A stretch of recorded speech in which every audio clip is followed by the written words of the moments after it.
क़यामत के दिन हिसाब कौन लेगा। एक देहाती सहाबी नबी सल्लल्लाहु अलैहि वसल्लम की खिदमत में हाजिर हुए। बूढ़े थे, कहने लगे, ए अल्लाह के नबी सल्लल्लाहु अलैहि वसल्लम, क़यामत के दिन हिसाब कौन लेगा।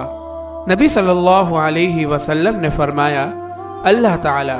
देहाती सहाबी खुश होकर कहने लगे, अच्छा, अगर अल्लाह ताला हिसाब लेंगे फिर तो कोई मसला ही नहीं, वो बड़ा करीम है। तो ये यकीन की बात होती है, हमारे भी दिल में अगर ऐसा यकीन आ जाए तो अल्लाह देकर खुश होते हैं। बस हमें मांगने का तरीका नहीं आता। हम मांगते इस तरह से हैं जिससे देने वाले को उल्टा गुस्सा ही आ जाए। इसलिए मसनून दुआओं को याद करना चाहिए और इनको सही दिल की कैफियत से मांगना चाहिए।